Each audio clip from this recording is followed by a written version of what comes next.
Managerzone cadets, welcome to training 101. This will be the sort of more basic rundown of the training system in Managerzone. So the first thing we're going to do is we're going to hover over the club menu. We're going to navigate to training. We'll click on training home. And here, so we've got the training home. So the first thing I always do before sorting anything else out is making sure I've got the maximum number of players at training camp as possible. So we can see over here, I've got 14 out of 16 places. And that I've also got one. So this means I've got 9 youths taking advantage of the free training camp offer. And I could have 10. So one of the 2 players that I will be sending to training camp should be a youth player. So the first thing to do is to decide which youth player will be sent to training camp. I'm going to hover over club. I'm going to go to player profiles, which is under squad. I'm going to use the filters. So age, I'm going to say 16 to 18. Sent to training camp, no, press filter. That will give me all of my options for players that can be sent to a training camp that are youths. So the youth player that I've picked to send to training camp is this one, number 200, Carl Spur.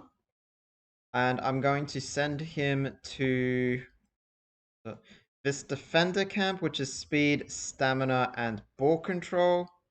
He's already maxed in speed, so he's going to be training stamina and ball control. Because ball control is one of his strengths, I can be confident that no matter, like, even if it was a straight ball control camp, that will not max.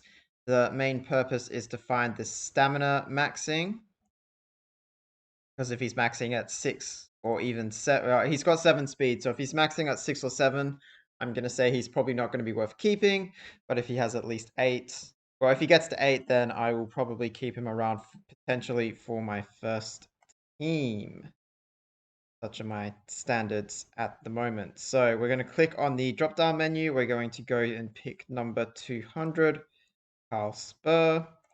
Click next. He will be automatically taken out of any tactics. Always pick 5 weeks. Well, if you can pick 5 weeks, pick 5 weeks because you get the last week is the best training week in terms of training effectiveness. We can see up here which tactics he will be removed from. That's fine. We'll do that later. We click send to training camp. Yes, I am sure. And now Carl Spur has been sent to training camp. This is the training camp screen.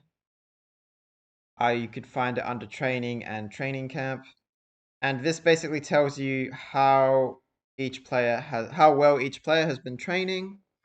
So we can see here Java's prior, unfortunately maxed at 6 speed. After maxing, he just trains ball control, as you can see here. I think Callahan, yeah, Callahan has a maxing as well. So Callahan was sent to the speed, stamina, shooting training camp. These are the items that are in the dark gray. You can see over here, though, he hasn't trained speed. That's because he was already maxed in speed when I sent him. Moving on, we will go to the training report. So you can either click this submenu on the left, or we're hovering over club again and clicking on training reports. I always have mine sorted by the amount that each player has trained. So the best trainers are at the top, the worst will be at the bottom. So these green segments represent how well the player trained today. This ball icon appears anytime a player gained a new ball. You can see it here as well, this green ball here. So we say Murphy Shipman gained an extra ball in tackling today. By clicking on a player name, we obviously get the sort of player screen up. If we click on this for club members, this is the training graphs. When it wants to load, this will tell you the training history of the player. We can see that he was at a speed ball control tackling camp and that he maxed, that's about 3 weeks ago. And we can see that he's been gaining a lot of skills at this particular training camp. We use this scroll down the bottom if you want to find out any more information. Like we can see the player was injured. And we can see he's only been to one training camp, and that's because this particular player, we get the screen up. We see this little icon here. This is a player that I got through the youth customization tool, which is why I can't sell said player. Anyway, that's about it for this screen. We scroll down. You can see some more players gaining balls here. So like Phoenix Padel obviously won't have maxed at 3 aerial passing because players can only max once they get to 4 or higher. Potter, Kessie. So to find out if a player maxed or not, you would go to the training graph and you would just hover over with your mouse, hover over the last ball that was gained. It will say that it maxed. In this case, it has not maxed. Therefore, it does not say. It just doesn't say anything. So that's the training report screen. We'll move to the training field, which I'm doing just on the left-hand side. Again, go club training field.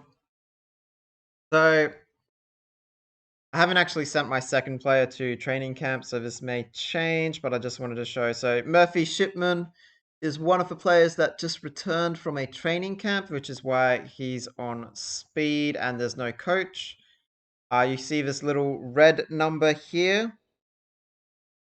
When I'm not hovering over it, that means he has maxed in speed. He did that while he was at training camp. You can click on him and you bring up his player page again. And the same goes for James Schultz, was the other player who finished his training camp. He was obviously training ball control at that training camp. He's got a red 8, which means he's max 8 ball control. So I can hover over the players. I can see the relevant skills and things. So let's look at Shipman. Shipman, let's say I want to put him onto passing. So if I put Shipman at the bottom, so I've got a coach on passing. This 5 out of 5 means he's training 5 players out of a maximum of 5 players that can be trained. The 8 is his skill at training that particular skill. So these colored players are all currently benefiting from Coach Nowick's training. However, I've put Shipman here. Shipman is the 6th player. He's at the bottom. Therefore, he is not benefiting from Nowick's training. So ideally, what I will do is try to get every player benefiting from a coach.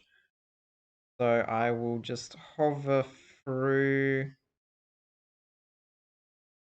which player is the best candidate to take off passing.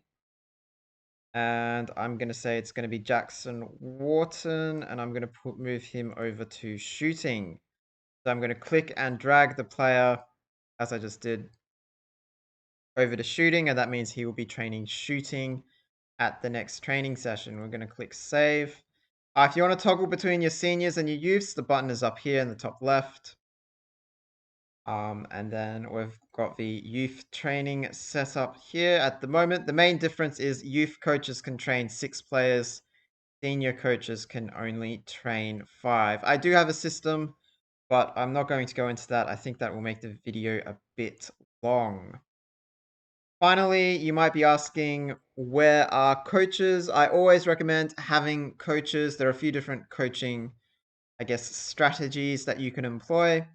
So club menu, training, coaches. If we're going to hire someone new, we click on hire coaches.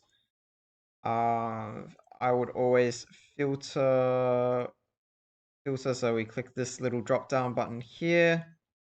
Because where I'm a club member, let's say I want a cheap coach, we'll say 1,000. And then we will click on filter, and that will only give me coaches who want less than 1,000 salary. I don't know what age coaches retire at because these got 93, 94, 92, 93. They're all quite old. But if I was hiring a coach, let's say it's aerial passing, you can just click on these numbers here and it will sort. So if we wanted Gabriel France, we can see that he wants between. I wonder if I can hire. I can't hire him for nothing, surely.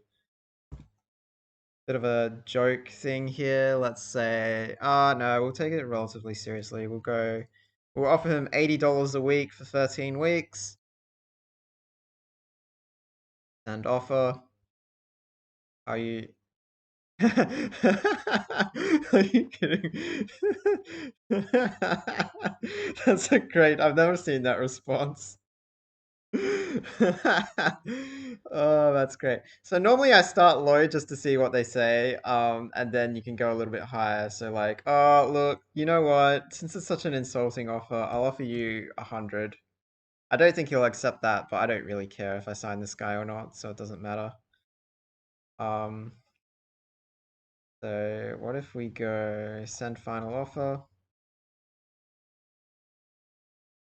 All right, so we didn't get him, so we'll just close. But if you did get him, it'll be like you'll have a signed contract down here in the bottom right corner, and you just click next, and then you would go back to your training field, and the coach would appear over here. These grayed out coaches are currently coaching the youth team. But like if I take Ryback and I put him here, you can see that that'll be where your new coach will appear once you hire him. You just have to assign him to a skill, and then he will train up your players. The only other thing I think that's worth mentioning is on the coaches, we can renegotiate. It's always worthwhile to renegotiate to get as low as possible. Auto renew contract is useful once you have negotiated as low as possible. So we click renegotiate. Oh, it can only be renegotiated within 14 days, so we're 2 days ahead. But I would typically go like 10, and then because he's already working for me, I might do like instead of 8,400, I might do 8,100. See what he says. If he reacts positively, go through with it. If not, maybe boost it up a little bit to like 8.2 or something. But as a result of having the auto renegotiate clause ticked, you can always fall back on the old contract. So it's always worth renegotiating when it comes up. Anyway, that will wrap up my training tutorial. So this is just going over the basics. There are a few different training strategies. So stay tuned for an advanced training tutorial, perhaps a little bit later. I'm not sure what the next one will be on. But anyway, thanks for watching.